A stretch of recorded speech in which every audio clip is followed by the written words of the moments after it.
मैंने चलतु देखिए बाप झी मिसी कौन कर कौन हो सब तांकर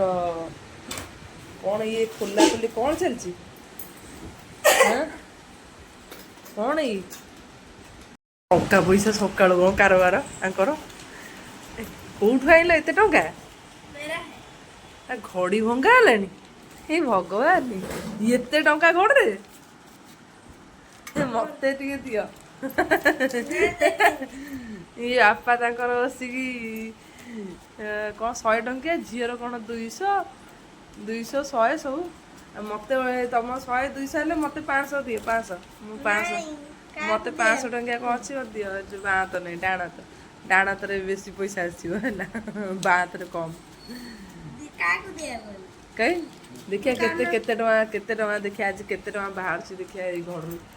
मो झीर घड़ी एटा सांग मैंने देखु सी ताला पड़ी चाबिटा कौटे हजि जाता तापा आज बाडे बाडे ये भांगी है तो तरीका थी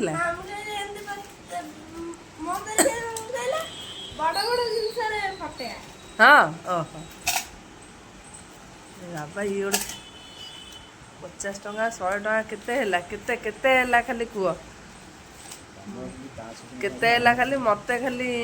किसी ना खाली 500 टंकिया 2टा मत देदेले मु उठी पलैबा सरला कि दरकार नहीं दियो कि मु कौन करती तुम 2 जन जाक भाग बांट कर मो भाग्य देखले किसी ना हाँ ये कौन 10 टंकिया कोई खुचरा रे ये चंडी मंदिर आड़े पड़े कि 2 जन ये 150 तो अच्छी खुचरा गुड़ा चंडी मंदिर आड़े आइला बेले लगुच से गुड़ा 20 टंकिया 50 टଙ୍କା मु तो 1000 टଙ୍କା बही 50 टଙ୍କା नहीं कम करी ये पुराणा मणिमुंडिया 10 टंकिया मणिमुंडिया 20 टंकिया नहीं ये पूरा चंडी मंदिर लोक है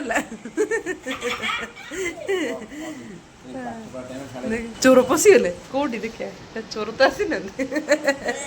देख चोर पशिया कथा आमको इे कहीदे कि बापा से गोटे पकेट खेची दे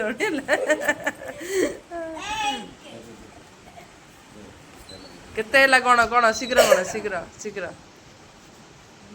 हाँ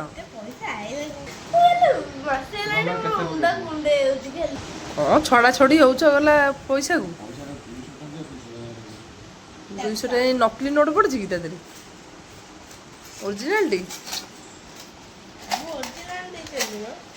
मामा दे जी सब देते मामा पकेट को जीवा कथा किंतु मामा पकेट रू न जा मामा ताको दे दी घर पके बापा कौन दे बापा हाँ से बापा ताला पकई रखते ना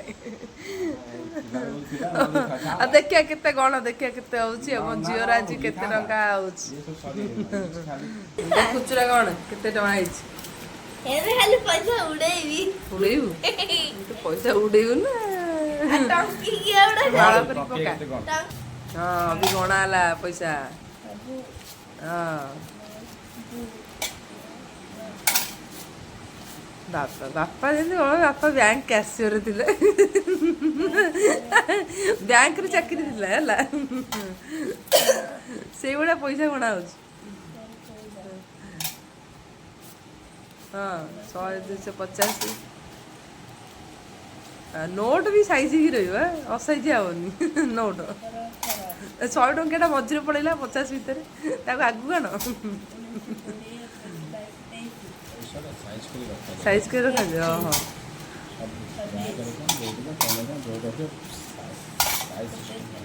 बाबा तो से कॉइन गणी पार पुणी आंगुठी गणु कौन कहब ते है साइज है गला बुली गलु बोधे केते गणुल 20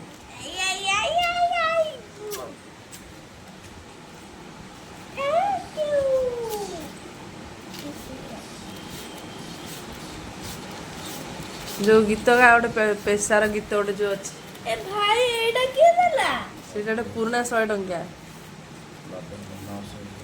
କେତେ କେତେ କେତେ ଆରେ କେତେ ଟଙ୍କା ହେଲା ଦେଖିଆ ଚାଲୁଛି କେତେ ହେଲା 29 ହେଲାନି ଆଉ 100 ପକେଇତେ ତମେ 29 ହେଇଯିବ ତାହେଲେ 2900 ହେଲା ଆଉ କଏନ ଗଣିତେ 100 ଟଙ୍କା କାଳେ ହେଇଯିବ କଏନ ହଁ ହେଇଯାଇପାରେ 100 ଟଙ୍କା ଏଇଟା ତ ଚଣ୍ଡୀ ମନ୍ଦିରରୁ ଆଇଲା ବେଳେ ତ ଲାଗୁଛି ଏଇଟା ଏତିକ ଖୁଚୁରା ସବୁ ଯାଉଛି 2 ଟଙ୍କିଆ ଗୋଟେ ପୁରୁଣା 10 ଠିକ ସେ ଗଣିଛ ତ 2900 ସେଇଥିରେ ଗଣିବା ତାକୁ କେତେ ସମୟ ଲାଗିଲାନି 10 ଥର ଗଣୁଛି କ'ଣ ହିସାବ ଠିକ ହେଲା ନା ନାଇଁ ନା ହିସାବ ଠିକ ହଉନି ତମର ସବୁ କ'ଣ ବସିକି ଗଣୁଛ ବାପ ଝିଅ ସେତିକି ବେଳୁ ବସିକି ହିସାବ ଠିକ ହଉନି ଆଙ୍କର ମାନେ ଯାଉ ମୋ ଝିଅର 2900 ଟଙ୍କା ବାହାରିଲା ଫାଇନାଲି ତାର ଘଡ଼ି ଭଙ୍ଗା ହେଲା କ'ଣ କରିବୁ ଘଡ଼ି ଭଙ୍ଗା ହେବାକୁ କ'ଣ ତ ପାପାଙ୍କୁ ଅଶେଷ ଅଶେଷ ଧନ୍ୟବାଦ ଧନ୍ୟବାଦ ନିଅ ରଖ ଚାଲ ଆମେ ଯିବା କ'ଣ ଖର୍ଚ୍ଚ କରିଦେବା ଚାଲ